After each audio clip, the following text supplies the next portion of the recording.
এইখান থেকে এই যে যত মানুষ এখানে ছেলে, ছোট বড় ছেলেরা, আমি বাবারা, আমাদেরকে যদি কালেমা বলতে বলে আমরা কি সবাই বলতে রাজি হব না? কথা বলেন না কেন? আমাদের কারো কোনো সংকোচ আছে? মানে মুসলমান যে আমি পরিচয়, এইটা নিয়ে কারো কোনো লজ্জিত অনুভূতি আছে? তাই আমরা তো খুব খুশি, আমাদের তো এটা নিয়ে তৃপ্তি আছে। প্রত্যেকে নিজেকে মুসলমান পরিচয় দিয়া আমি তো লজ্জিত না, আমি তো ব্যথিত না। তাইলে যে পরিচয় আমার ইজ্জত সম্মান যেটা আল্লাহ আমারে দিয়েছেন, তো সেই আল্লাহ আমার কাছে চাচ্ছেন ইত্তাকুল্লাহ, আল্লাহকে ভয় করো, তাকওয়া অবলম্বন করো, তাকওয়া অবলম্বন করো, তাকওয়া অবলম্বন করো। মুমিন আর কেউ আমারে না মানুক, তুমি আমার কথাটা মানো। তুমি না মুসলমান,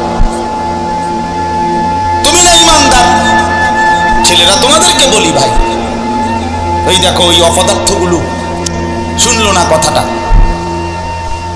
মোবাইলটারে আলগি দিয়া ধরে রাখছে, বুঝেন নাই কথাটা?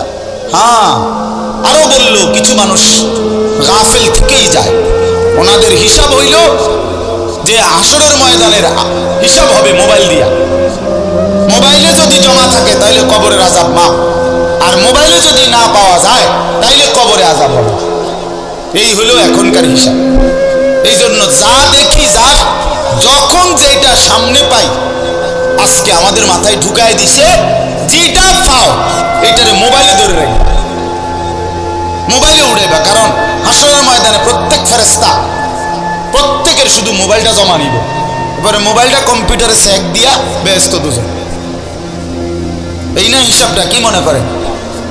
আজ আমরা এটা মনে করে নিছি, এটা মনে করিনি। মোবাইলে 1 লক্ষ ওয়াজ আছে, তো কি হইল?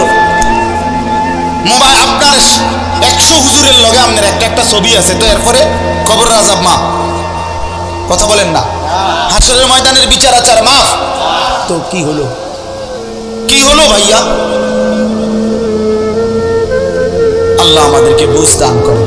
এই জন্য ভাই আমি বললাম, এটা আল্লাহ তাআলা আমাদের কাছে তাকওয়া চায়। এখন তাকওয়া কি?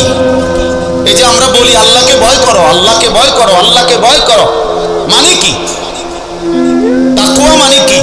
তাকওয়া মানে হলো আল্লাহকে ভয় করা, মানে হলো দুই জিনিস: তারকুল মুনকারাত, ফি'লুল খায়রাত।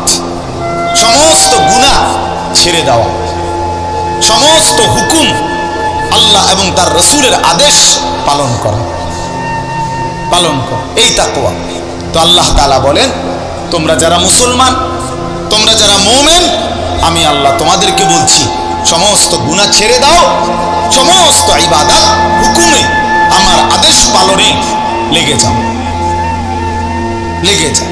চুরি, ডাকাতি, জিনা, ব্যভিচার, মদ, জুয়া, সুদ, ঘুষ, নাচ, গান, নাটক, সিনেমা, অশ্লীলতা, বেহায়াপনা, বেপরদিগি, বেহায়াপনা, অসভ্যতা, নোংরামি ছেড়ে দাও বান্দা, ছেড়ে দাও, আমার ইবাদতে লেগে থাকো। কেন নামাজ পড়বা না বান্দা? আল্লাহ যেন জিজ্ঞেস করছে, হায় আমার ইমানদার বা, আমি না তোমারে মুসলমান বানাইলাম, তোমারে না আমি সর্বশ্রেষ্ঠ রাসূল দিলাম। নবী মুহাম্মদ সাল্লাল্লাহু আলাইহি সাল্লামের চাইতে সর্বশ্রেষ্ঠ রাসূল আর কেউ আছে? কোরআনের চাইতে দামি কোনো কিতাব আছে? ইসলামের চাইতে দামি কোনো ধর্ম আছে? আল্লাহ তাআলার চাইতে বাদ দিয়ে আর কোনো মালিক আছে? তো আল্লাহ বলেন, আমি তোমার মালিক, আমার নবী মুহাম্মদ সাল্লাল্লাহু আলাইহি সাল্লাম তোমার রাসূল, কোরআন তোমার কিতাব, ইসলাম তোমার ধর্ম। অতএব তুমি কেন ভুল পথে যাইবা বান্দা? তুমি নামাজ পড়বে না কেন? তাইলে নামাজ তুমি যদি না পড়ো, তো এই নামাজ তাইলে কার জন্য দিলাম? হালাল হারাম এটা কার জন্য দিলাম? আমি আল্লাহ। আমার রাসূলকে 23 বছরে আমি সমস্ত কিছু বলাইলাম, তাইলে কার জন্য? আমাদেরই যদি পছন্দ না হয়, ছেলেরা তোমরাই যদি নামাজ না পড়ো, তো মুসলমানের ঘরে জন্ম নিয়ে যদি তোমারই সেজদা দিতে মন না চায়, তো তোমার সাথে বেঈমানের তফাৎ কি বেটা? এই অপদার্থ যারা সেজদা দাও না, নামাজ পড়ো না, তুমি জানো মিয়া যে কপাল সেজদা দেয় না, হয়তো মানুষের বাচ্চা না।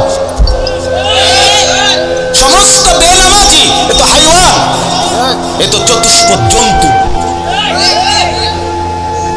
এ তো চতুষ্পদ জন্তু বাবা।